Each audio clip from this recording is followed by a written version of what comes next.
नमस्कार, मैं श्याम गिरी। आप देख रहे हैं टीएफडी इंडिया न्यूज 24। टीएफडी इंडिया न्यूज 24 में आप सभी दर्शकों का स्वागत है। छात्रों के आंदोलन को एक बड़ी जीत हासिल हुई है। वह सरकार जो झुकने को तैयार नहीं थी, आखिरकार झुकी और शिक्षा मंत्री धर्मेंद्र प्रधान का इस्तीफा हो गया। लेकिन इसके साथ साथ सरकार की मुश्किलें और बढ़ गई। अमित शाह के इस्तीफे की मांग निकल पड़ी। छात्रों की इस जीत के बाद अब 3:30 बजे सरकार का एक प्रतिनिधिमंडल से बैठकर छात्रों की बातचीत होगी। इस वक्त जंतर मंतर पर खुशी का माहौल है और इन युवा पीढ़ियों ने एक तानाशाह सरकार को झुकाने का कार्य किया। इस इस्तीफे से चंद मिनट पहले आंसू गैस के गोले जंतर मंतर पर छोड़े जा रहे थे। एक भयावह तस्वीर आने शुरू हो गई थी। अफरा तफरी का माहौल बन गया था, लेकिन छात्र डटे थे और धर्मेंद्र प्रधान का इस्तीफा। धर्मेंद्र प्रधान ने अपने इस्तीफे में क्या कहा, वह मैं आप दर्शकों को बताना चाहूंगा, जो बहुत महत्वपूर्ण है। कितना नाटकीय तौर पर और कितनी बेशर्मी इन नेताओं में भरी, आप दर्शकों को जानना चाहिए। केंद्रीय शिक्षा मंत्री धर्मेंद्र प्रधान ने दिया इस्तीफा। नीट पेपर लीक विवाद के बाद छोड़ा पद। यह मैं आप दर्शकों को अमर उजाला के तरफ से बता रहा हूं, हवाले से खबर बता रहा हूं। आगे लिख रहे हैं कि नीट परीक्षा पेपर लीक विवाद के बीच केंद्रीय शिक्षा मंत्री धर्मेंद्र प्रधान ने अपने पद से इस्तीफा दे दिया है। जून महीने में पेपर लीक होने के बाद से देश भर के छात्रों में भारी आक्रोश देखने को मिल रहा है। इसी बीच देश की राजधानी दिल्ली में बड़े पैमाने पर छात्रों के साथ साथ सामाजिक कार्यकर्ता और विपक्षी दलों की तरफ से प्रदर्शन किए गए।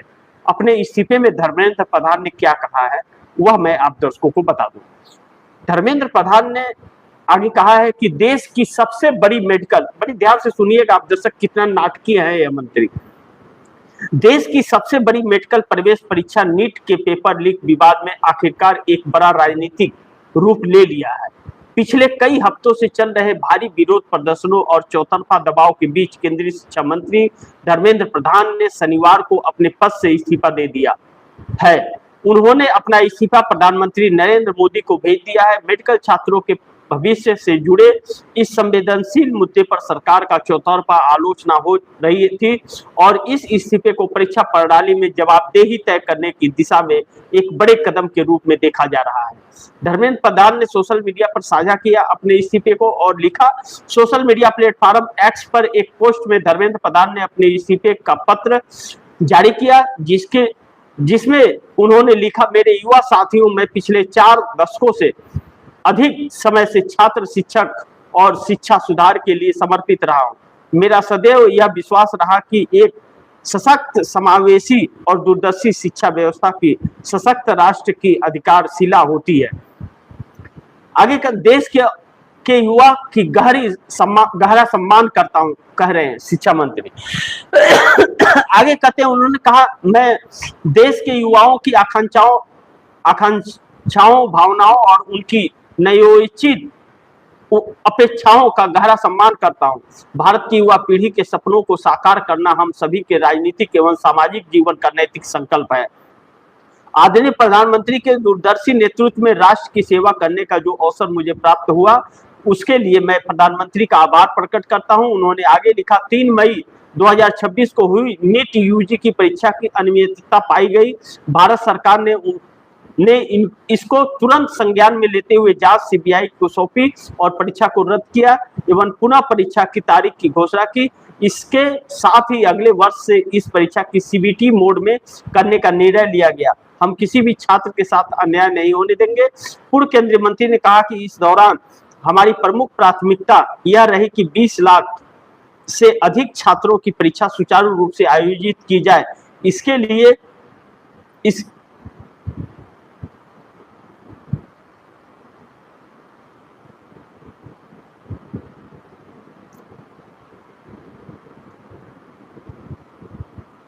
पूरी सरकार की समन्वय दृष्टिकोण के तहत काम किया। इसके भारत सरकार के साथ राज्य सरकार, खास करके जिला प्रशासन की भूमिका अभिभावक और माता पिता के सहयोग से 21 जून को ही मैंने इस पर परिस्थिति का करा दिया। आगे क्या कहते हैं कि हम किसी भी छात्र के साथ अन्याय नहीं होने देंगे।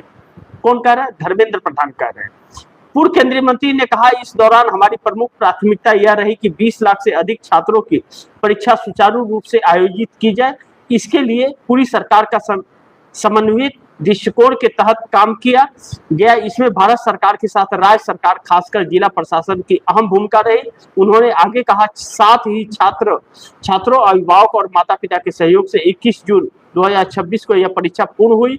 पहले ही दिन मैंने इसकी जिम्मेदारी ली और इस प्राथमिक से कभी मुंह नहीं मोड़ा। मेरा यह संकल्प था कि हम किसी भी मेधावी छात्र को संभावना परीक्षा माफिया के कारण खराब नहीं होने देंगे। लेकिन हुआ क्या? हुआ यह कि इस आंदोलन के दौरान भी पेपर लीक हुआ, यानी कि सरकार पूरी तरह से फेल हो गई। अब सरकार के फेल होने के बाद परिस्थितियां बदल गई और यह परिस्थितियां इस सरकार के लिए संकट बन गई। पूरे देश में करोड़ों की संख्या में छात्र जुटे और आंदोलित हुए, जिनके ऊपर रबर की गोलियां चलाई गई, छर्रे वाली, जिससे बहुत हजारों की संख्या में छात्र घायल हुए हैं। बहुतों के पैर टूटे हैं, हाथ टूटे हैं लाठीचार्ज से। अब इन घायलों के और जिन छात्रों पर केस हुए और जो छात्र डिटेन हैं, उनका क्या होगा? अब इसके बाद जिसने वह बुलेट चलाने का इजाजत दिया, लाठीचार्ज का इजाजत दिया, गृह मंत्री अमित शाह, उनका इस्तीफा कब होगा?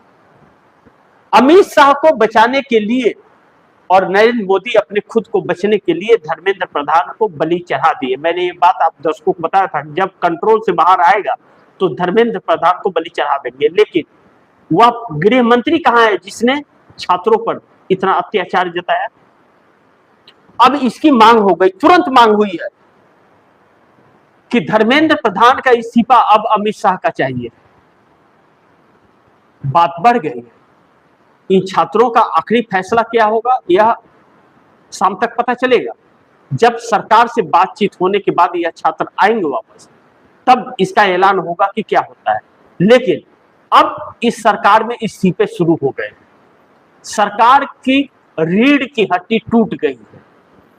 लेकिन जो कल तस्वीर धर्मेंद्र प्रधान ने जारी किया था 20 सांसदों का, कि अगर हमें हटाने की कोशिश की गई तो 20 सांसद हैं, यह दिखाने की कोशिश की गई थी उस तस्वीर में। तो क्या उड़ीसा का मुख्यमंत्री धर्मेंद्र प्रधान को बनाया जाएगा? क्योंकि केंद्र में तो इनको कोई पद नहीं दिया जा सकता। यह बात थी कि उनका इस्तीफा चाहिए, एक विभाग से दूसरे विभाग में नहीं। यानी कि केंद्र सरकार से उनकी छुट्टी हो चुकी है। यह प्रधानमंत्री को भेजा गया है, लेकिन अभी तक प्रधानमंत्री के पास से यह प्रमाणित नहीं हुआ है कि इस्तीफा स्वीकार कर लिया गया है। धर्मेंद्र प्रधान ने इस्तीफा भेज दिया, पहली चीज। दूसरा, क्या धर्मेंद्र प्रधान के इस्तीफे से यह बच्चे वापस चले जाएंगे जो करोड़ों की संख्या में पूरे देश में आए हैं, या फिर अगला नंबर अमित शाह का है? लेकिन अभी फिलहाल उन बातों पर चर्चा कि जिसने आदेश दिया मारने का, बच्चों को बर्बरता कराई गृह मंत्री ने, उसका इस्तीफा होना चाहिए। वह अपने कुर्सी पर बैठने के लायक नहीं है। और अगर यह बच्चों ने मांग कर दी, जो अभी आवाज उठ रही है बच्चों के आंदोलन से, तो फिर इस सरकार के लिए बहुत बड़ा संकट पैदा होने वाला है।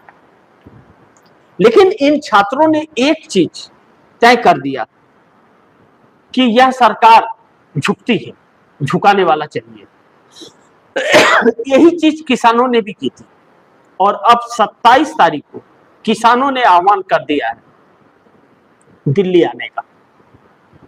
सरकार के लिए एक और आंदोलन सामने खड़ा है। वह आंदोलन जो 13 महीने तक चला था, वह किसान फिर आ रहे हैं। अब जब जेपी नड्डा और जितेंद्र सिंह बैठक में अभी से कुछ पल बाद, आधे घंटे बाद शामिल होंगे छात्रों के साथ, तो छात्रों की वह मांग क्या क्या रहती है और सरकार का जवाब क्या होगा, इस पर नजर बनी रहेगी। लेकिन अब दर्शक खबरों पर नजर बनाए रखिए। अब छात्र अपना इंसाफ खुद करने निकले हैं। छात्रों ने कहा था कि सरफरोशी की तमन्ना अब हमारे दिल में है, देखना है जोर कितना बाजुए कातिल में है। तो झुक गई सरकार, घुटने के बल है। इस सरकार को अपनी तस्वीर नजर आ गई थी कि इसका क्या हर्ष होने वाला है। इंटेलिजेंस एजेंसियां यहां तक रिपोर्ट दे दी थी कि मोदी हो, शाह हो या धर्मेंद्र प्रधान हो, दिल्ली में अब सुरक्षित नहीं है। लेकिन अभी इन छात्रों से वार्ता होने जा रही है। अब इस वार्ता का निर्णय बहुत कुछ मायने रखता है, महत्वपूर्ण होगा। तो थोड़ा इंतजार कीजिए, बहुत कुछ तस्वीरें अभी क्लियर होने जाने वाली है। लेकिन शिक्षा मंत्री धर्मेंद्र प्रधान के इस्तीफे के बाद अगला नंबर अमित शाह का है, इस बात से इनकार नहीं कर सकते। बाकी आप दर्शकों की क्या राय है, क्या सुझाव है, कमेंट बॉक्स में जरूर दीजिएगा। इस खबर को ज्यादा से ज्यादा शेयर कीजिए, अपने दोस्तों को भी कहीं आगे शेयर करें। और आपने अगर टीएफडी इंडिया न्यूज़ 24 को सब्सक्राइब नहीं किया, सब्सक्राइब कर लीजिए, अपने दोस्तों को भी कहिएगा सब्सक्राइब करें। मिलते हैं अगली खबर के साथ, तब तक के लिए नमस्कार।